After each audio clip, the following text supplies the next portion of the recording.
All right, welcome back to another episode. If you haven't subscribed yet, please feel free to hit the subscribe button and join us. And we're almost done with our parts of Berkshire Hathaway annual meeting, diving into the wisdom that Warren Buffett and Charlie Munger have shared with us.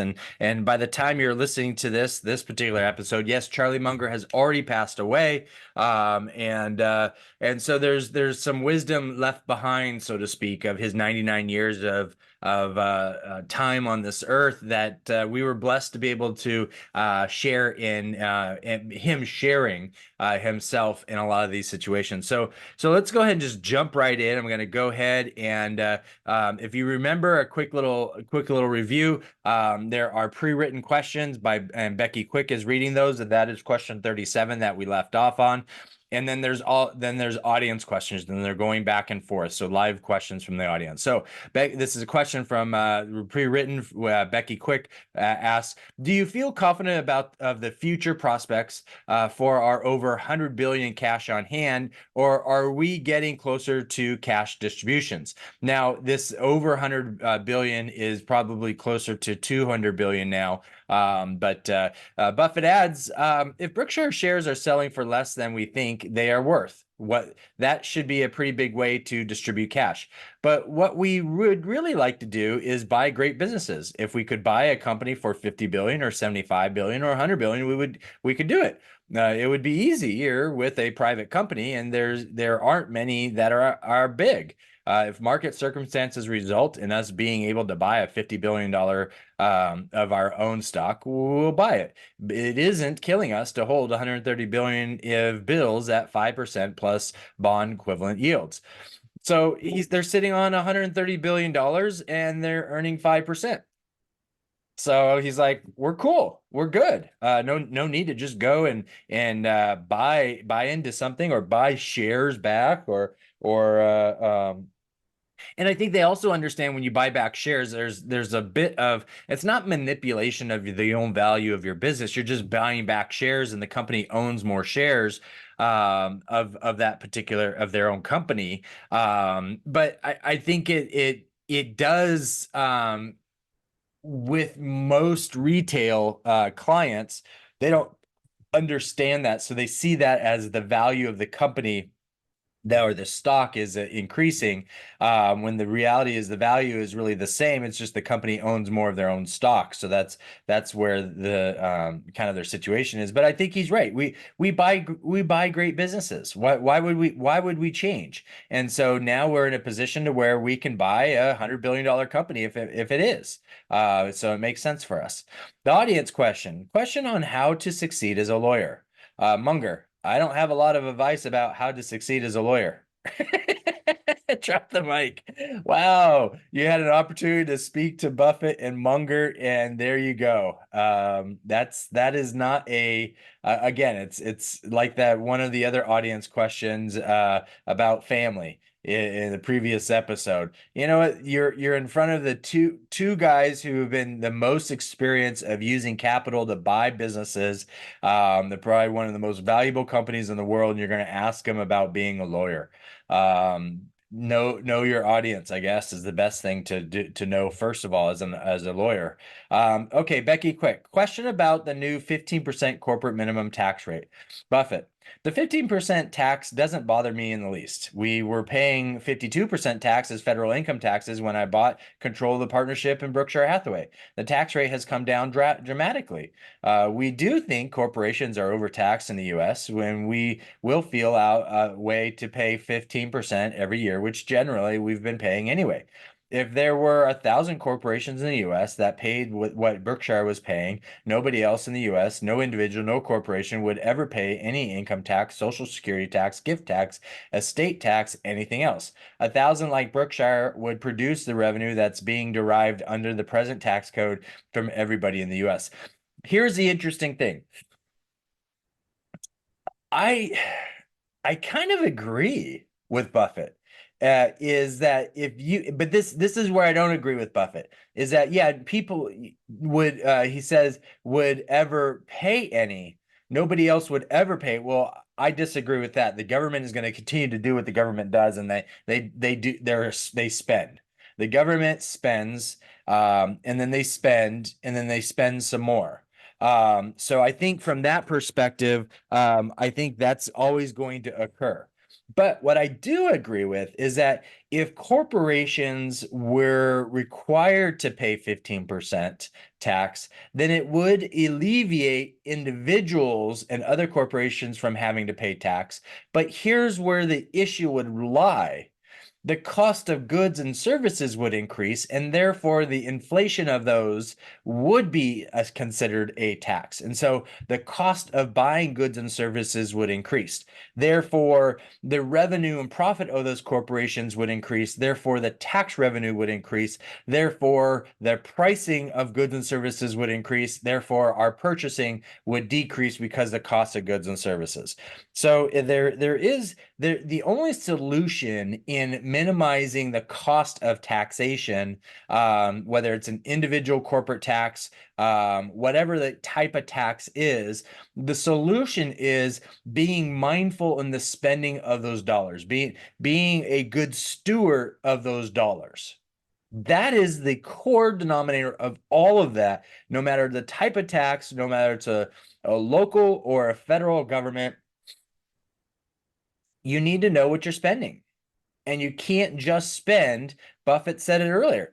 Buffett said that you just can't spend all these dollars and go into debt. You got to spend less than you make. And so the government does not do that. And what they don't collect, they borrow or print. And so there's the issues of inflation that we have to deal with. So, okay. Question number 40, audience. What is the hardest part of your business? Buffett adds, we don't have a hard business. We love our business. I work with the greatest group of people you can imagine. We like each other. Nobody is after anybody else's job. It's 5 minutes from my home. So, and I think there's a lot of wisdom here. Think about this. Your business is hard if you're a lot of times if you just don't enjoy what you're doing. And that hard is not bad. But notice he says, we don't have a hard business. And they really don't. They go and look for businesses that are good businesses. And then what do? They buy them or buy into a portion of them. We love our business. And because of that, they choose who they get to work with. So they work with the greatest people they can imagine. And they like each other. Now, do they always like each other? Probably not. Are they going to be frustrated? I'm sure they are. When economic situations and they're not doing as good as they think they could, I'm sure there's some tension there. But at the end of the day, think about that wisdom of in your own situation. All right, Becky, quick. This question comes from David Koss, who is a professor at the Business School of the University of Maryland. He says, at the last year's annual meeting, Warren mentioned that Berkshire had taken a large stake in Activision Blizzard as a merger arbitrage play. Since the UK regulator has blocked its acquisition by Microsoft, has Berkshire reduced or sold its stake? Buffett. In terms of what we do with stock, we don't give information except when required to, which is in the 13F or whatever we file. But I would say this. I think Microsoft has been remarkably willing to cooperate with governing bodies. They want to do the deal. They have met the opposition more than halfway. The UK is in a better position to block it than the US. I don't know how it turns out, but not everything that should happen does happen. I think the British government is making a mistake in this case. There you are. All right, audience question. How does Berkshire incentivize owners of its subsidiaries to give up their independence? Buffett. We hope to find managers who love their business but don't like a lot of what comes with public company. There's nothing like working for yourself. If you can't own a big company, working at Berkshire running a company is the closest thing you will get. You don't have to spend time courting analysis who will probably have contempt for in many cases. You don't have to spend time with banks getting money, and particularly in terrible times. Maybe you have siblings who want out. You may not be able to achieve that unless you sell to Berkshire. Basically, what he's saying is that if you like your business and doing your business, having Berkshire own your business is the best thing, because everything outside of that, running a business and all the issues that come with running a business, especially a public company, we as Berkshire Hathaway will deal with. You just have to do your business and what you got you to be a big business to where we wanted to buy you in the first place. So I liked that. I like that advice there, and that's true. And there's a lot of there's a lot of small business owners who don't like running a small business, but they like what they do. And but they also don't want they'll deal with running a small business even though they don't like it, because working for somebody else would be even more painful for them. And so they choose the headache of running a business, their own business, than working for somebody else in their own business as an employee. All right, next question, quick. Please give an update on See's Candies and NetJets, because those go hand in hand, right? When you're on NetJets, you can eat your See's Candy. I always think of See's Candy and NetJets. Those always pop into my mind as a pair. Why give updates on those two? But anyways, that's the written question in, so he's gonna give an answer. See's is a wonderful brand that does not travel. In the East, people defer dark chocolate to milk chocolate, or prefer dark chocolate to milk chocolate. In the West, people prefer milk chocolate to dark. In the East, you can sell miniatures. NetJets is a service to people that have. So let's stop there. So what I like about what Buffett's saying is that we don't have to be, See's Candy doesn't have to be everything to everybody. That's it. Just know your market. That's the whole point, isn't it? Just know your market. See's Candy started on the West Coast, and tends to be successful on the West Coast. The East Coast has other candy makers, and people on the East Coast like those candies. Fine. NetJets is a service to people that have to be very well-to-do to use it. But if you are very well-to-do, in effect, you are spending your heirs' money. NetJets has 600 to 650 planes, but we are going to buy 100 planes this year, and we won't sell any because we've got a backlog. And we took a NetJets flight to Tokyo and we flew back. NetJets does not have a competitor. We have looked at Wheels Up the other day. Its stock came out at $10 a couple years ago. It's selling at 48 cents the other day. When you have money to do NetJets, you know you will get the same planes with the same pilots as I and my family have flown on since before we bought the company.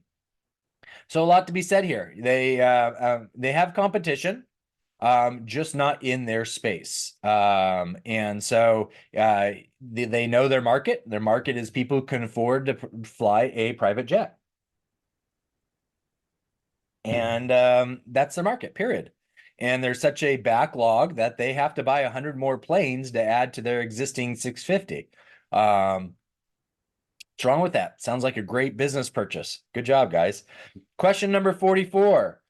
Do you see any opportunities in zero-emission vehicles manufacturers or in related technologies? Buffett, the auto industry is it's just too tough. It is a business with a lot of worldwide competitors. We like our dealership operation, but I don't think I can tell you what the auto industry will look like in 5 to 10 years from now. Munger, the electric vehicles coming big time. It is imposing huge capital costs and huge risks. And I don't like huge capital costs and huge risks. Buffett, I think I know where Apple is going to be in 5 to 10 years, and I don't know where the car companies are going to be in 5 to 10 years. Here's the funny thing. I love this because Buffett and Munger took them so many years before they invested in Apple and technology.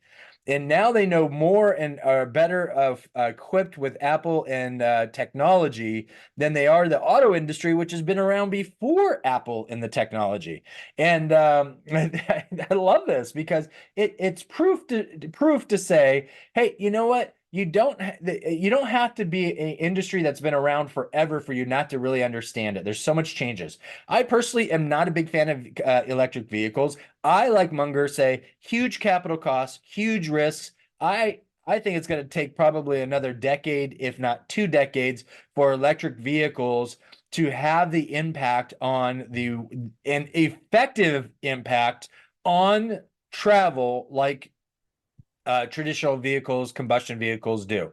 Now, electric vehicles are being jammed down our throats, but they're not as efficient. They're not as effective. They're very costly, which is causing traditional combustion engine vehicles to be expensive because they're trying to keep up with the technology on the combustion type vehicles to keep up with the electric vehicles technology. And both types of vehicles, I think, are going to cause the auto industry to price itself out of a market. It's going to be like the airlines. The airlines are so subsidized by the United States government. They're an important part of the economy and travel, but there's such a huge subsidization of the airlines. I think the auto industry is been heading that direction for the last decade, and I think they continue to go down the EV path. It will become more and more, and then you and I as taxpayers basically are going to be subsidizing all of our travel, air, train, land vehicles, all of it, plain and simple. And I think the government has been very how do I say this?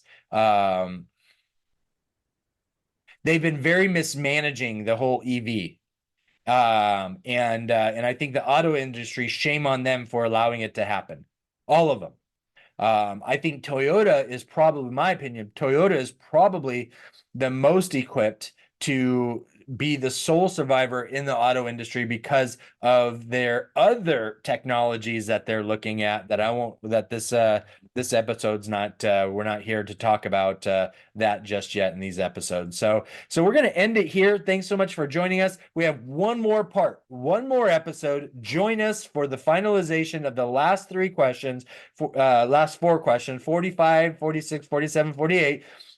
And then we wrap up our annual meeting with Berkshire Hathaway, and the wisdom that's here is phenomenal. Stay tuned. Thanks for joining us. Take care.